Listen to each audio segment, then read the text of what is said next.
Buenas tardes. Vamos con nuestra tercera cuestión. Ya sabemos que la tercera son las teorías éticas de los sofistas. Lo primero de nada, plantearnos cómo lo voy a organizar en un párrafo, no, en 7 tampoco, en 3. Bueno, pues para variar, esta vez van a ser en 4. Un primer parrafito introductorio, un segundo parrafito donde explico quiénes eran los sofistas en general. Mi tercer parrafito voy a hablar del relativismo moral, teoría que hemos visto de Protágoras, y mi cuarto será la teoría que hemos visto de Calicles del derecho del más fuerte. Empezamos con nuestros parrafitos, introducción, quiénes eran los sofistas, el relativismo moral y el derecho del más fuerte. Empiezo diciendo que en el siglo V a.C. la filosofía va a experimentar un giro antropológico, es decir, a los filósofos les va a interesar el ser humano en la ciudad, y ya no le van a interesar otros temas como era la naturaleza, los números, el ser. Los temas principalmente serán la ética y la política, y eso hemos visto tienen en común Sócrates y los sofistas. ¿Qué tiene de especial Atenas en el siglo V a.C., que es la cuna de la democracia? Pero cuidado, ya sabemos que la democracia griega, que es el antecedente de nuestra democracia, tenía ciertas peculiaridades. Sabemos que era la isonomía y la asegoría. La isonomía es la igualdad ante la ley. Todos los ciudadanos eran iguales ante la ley, ya sé, ni diréis, pero no todos eran ciudadanos. Efectivamente, ni las mujeres, ni los esclavos, ni los niños, ni los extranjeros. Y la isegoría era que todos tenían derecho a hablar en la asamblea. No era una democracia representativa como la nuestra. Y para terminar mi primer parrafito introductorio, puedo decir que en ese ambiente, en esa democracia, aparecieron los sofistas, que inicialmente quería decir sabios, de ahí viene la palabra, sofista viene de sofistés viene de sofos, es decir, los sabios. Pero hoy en día, debido a un señor que vamos a hablar en el último tema, Platón, pues el término sofista tiene mala fama y significa hoy en día aquel que emplea sofismas, es decir, aquel muy hábil que utiliza argumentos aparentes, argumentos que parecen verdaderos, pero me convence de algo que es falso. Punto y aparte, cambio de tema, voy a hablar de los sofistas. ¿Quiénes eran? No eran una escuela, pero tenían ciertas características en común. Todos eran muy cultos, eran extranjeros, no quiere decir bárbaros, sino que venían de otras ciudades. Todos ellos habían viajado mucho y se habían percatado de que no hay dos culturas iguales, no había dos ciudades iguales, cada una tenía sus costumbres, sus leyes. Bien, y estos señores, tercera característica en común, se dedicaban a dar clases de oratoria. Daban clases de oratoria, si no me gusta la palabra oratoria, daban clases de retórica, de erística.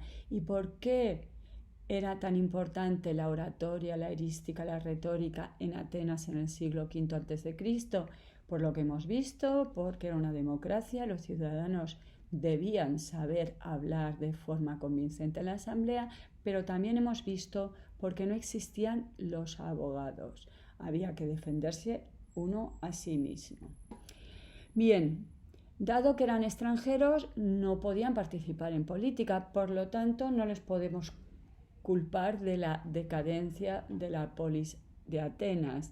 Pero sí que es verdad que las enseñanzas de los sofistas se utilizaron por personajes ambiciosos atenienses y ya sabemos que llevó justamente al desastre, a una guerra, a una tiranía.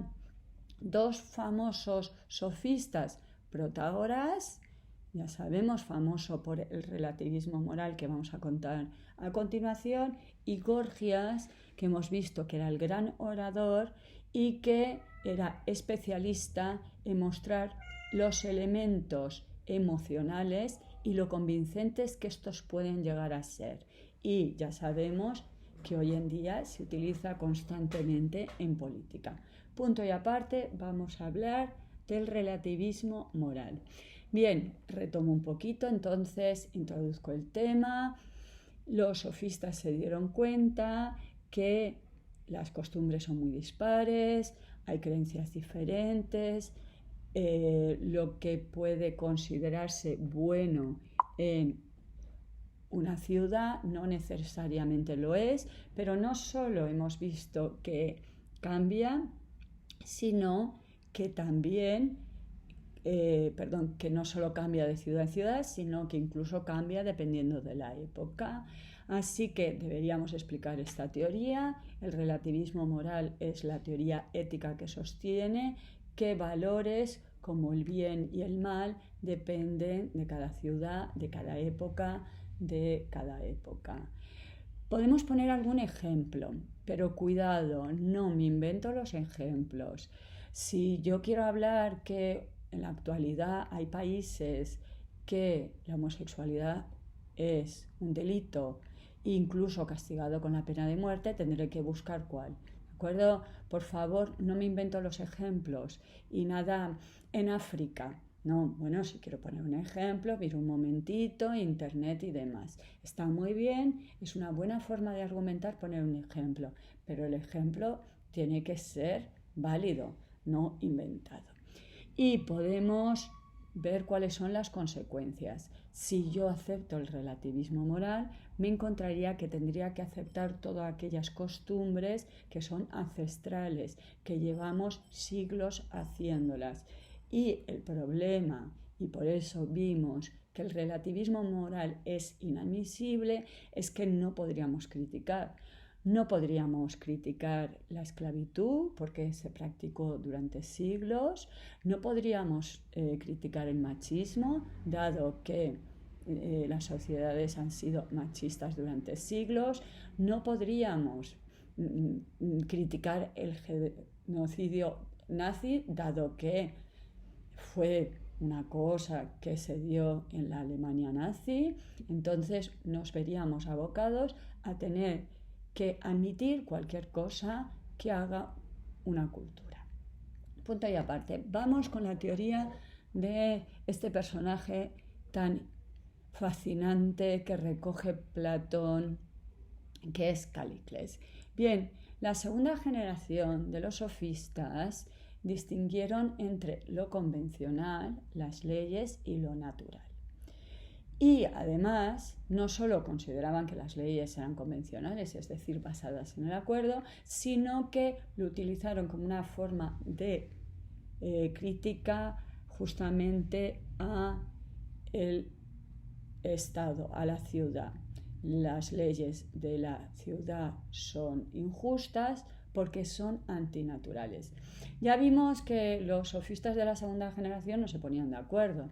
Para unos las leyes de la ciudad eran injustas porque igualaban lo que es desigual, para otros porque desigualaban lo que era igual.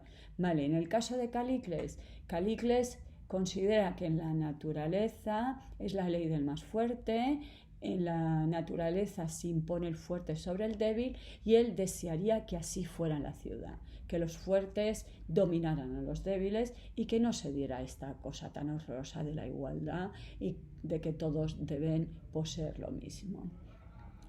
Según él, el más fuerte debería dominar a los débiles y podría y debería cumplir todos sus deseos y todos sus placeres. Ya hemos visto que el hombre natural, según los sofistas, es un ser bastante primitivo, tiene deseos muy básicos, más placer y más poder.